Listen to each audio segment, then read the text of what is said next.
Sawada. Welcome, welcome, Abraham, to you and yours, mankind creature alike. The access needs charging, therefore you're stuck with a stagnated view. So sorry about that. And the noise in the background is because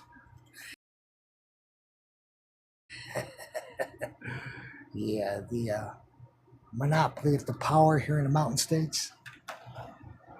Well, they decided to cut off all power for us. Not at night when it's cooler, but during the middle of the day for several hours, supposedly doing this wind check because of the gusty winds that are arriving. And so that's a generator here, so beg your pardon. So welcome. This is the 17th chapter now of the first book of Samuel. And now we have some more troubles in store for Israel, the kingdom, and its king. So the Philistines, they gathered together their companies for battle. They assembled in a place of Judah called Soko. And they camped between Soko and Azekah in the borders of what's known as Domim. Domim. All right, so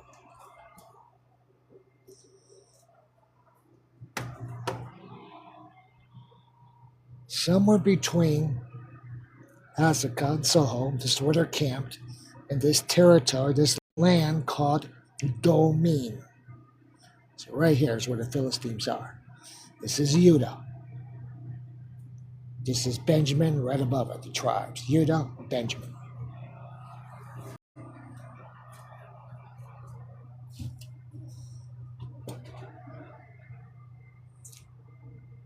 Saul, moreover, and the children of Israel, well, they gathered together and they came into the valley of Tereberith.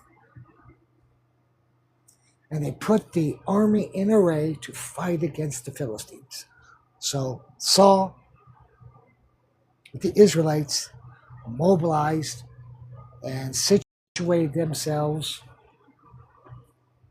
a few kilometers east of where the Philistines had pitched their camp.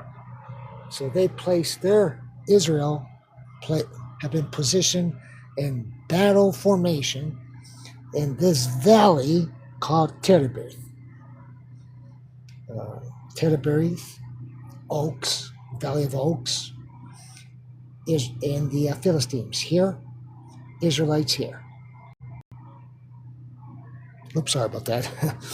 Israelites here, Philistines here. Here we go. Tension arising, battle beginning, bloodshed, man against man once again. And the Philistines, they can never seem to stop. Pity that the Philistines go all the way back, well, they all do, to Noah.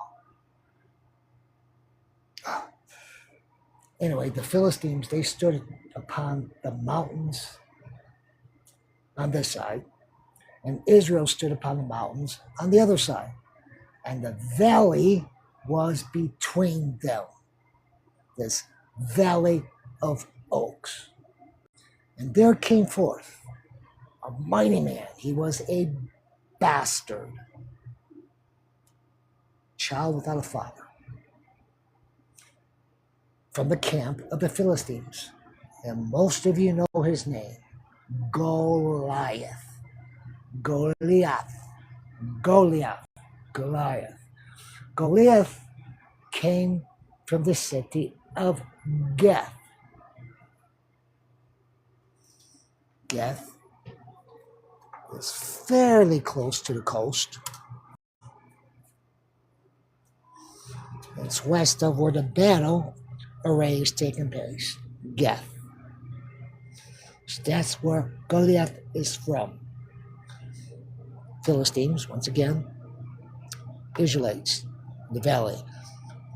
Philistines marched on one side of the valley, Israelites on the other.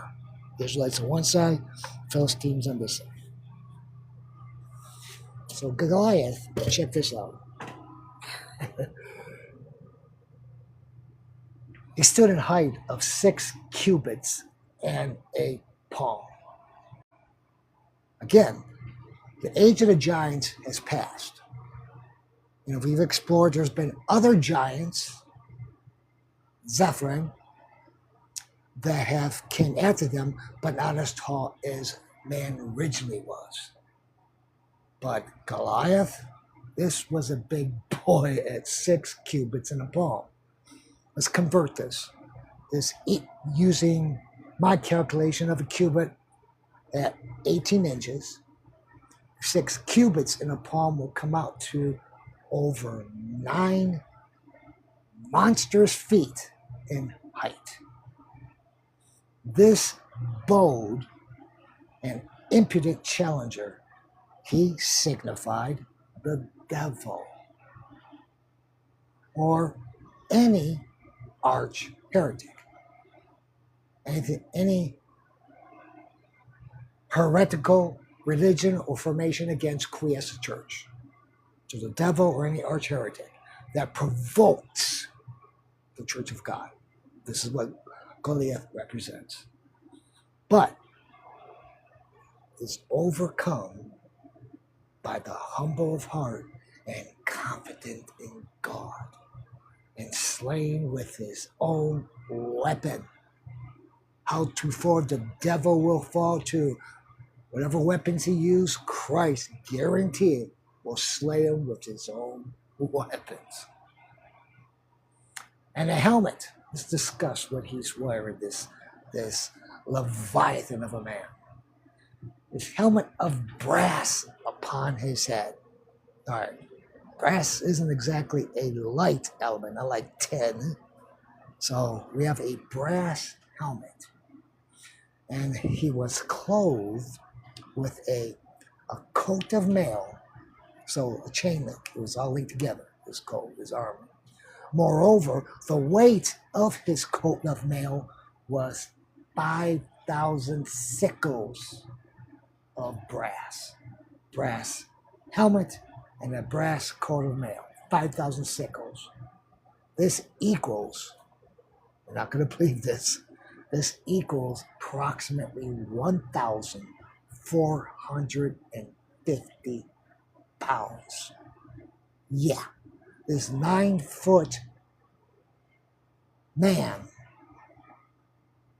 has strapped over his shoulders a coat of armor that weighs over 1,000 pounds, 1,400 pounds, which would make the legs of this fantastically strong man most likely as thick as the trees that the valley represents, oak trees.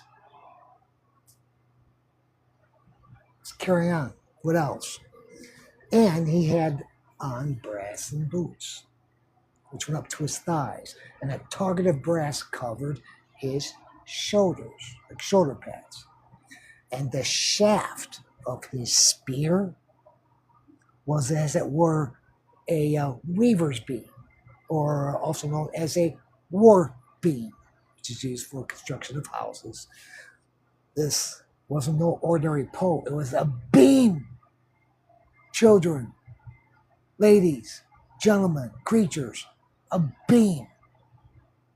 The very iron of his spear, 600 sickles of iron. 600 sickles. In other words, just the tip of Goliath's spear weighed an incredible 174 pounds. This man was not only astronomically tall, but obviously considerably elephantine strong. Incredibly strong. His esquire went before him. And standing, he cried against the bands of Israel, the formation of the Israelite army. And he says to them, why came you prepared to fight? Am not I a Philistine, and you the servants of Saul? Choose out a man of you, and let him descend to fight hand to hand. If he shall be able to fight with me and strike me, we will be servants to you. I'll repeat that. It can say killed me. Some have said, well, strike me is killed, but that's not the way I'm reading it. He's so brave, so confident, so arrogant, full of himself, that he says, fight me, and if you can strike me, we will be your servants. At this height, he has a marvelous reach. But, he continues, if I shall prevail and beat him, you shall be servants and shall serve us. Wow, I mean, that sounds like a fairly good offer, yes? Preventing a lot of death and bloodshed, just one on one, each representing an army. In the Levant, East Canaan in Hebrew,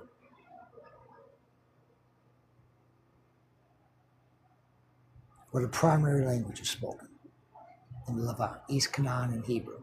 Samuel writes of no interpreter here when Goliath is shouting to the Israeli army.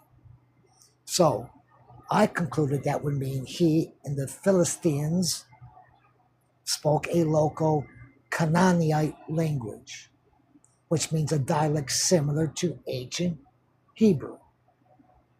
Now, how would this have occurred, you ask? Well, as I stated earlier, it's a good chance these sea people migrated from the Aegean region about the 12th century BC. When they arrived in Canaan, they brought with them a linguistic heritage of a non-Semitic origin, most probably an Indo-European tongue similar to, I would say, Greek or Luwian. I validate this by simply examining Philistine names, like Goliath, certainly non-Semitic, and probably linked to Anatolian and Luwian. Sometime during the Age of Iron, in the 10th century BC onwards, the Philistines adopted the Semitic alphabet and local Canaanite dialects. This is verified by the inscriptions that have been found at the Philistine sites, which are in a Canaanite language that's similar to Hebrew, Phoenician, or other regional dialects. By the time of Goliath, the Philistines obviously had intelligible Hebrew speakers among them, Goliath being one. Not a dummy, folks. Another plausibility is that Goliath spoke in a tongue similar to the neighboring Canaanite languages, like I mentioned before, Hebrew and Phoenician, which were closely related. A modern day example of what I mean are just look at the Scandinavian nations. That's a perfect modern day example. Now the Philistine, Goliath, continues on with his diatribe and his antagonizing. But you're going to have to wait till next we meet, because we're going to stop here. And please, read this for yourself. This is an incredible story of faith against what man can offer, with so many of you who are solemn Christians today going up against so much of man's nonsense. And you feel you're alone. This story and what have we've been, and what we're also going to share more with Jonathan, should really, really motivate you and set your mind at ease. So until next we meet, Pax Vobis, yes.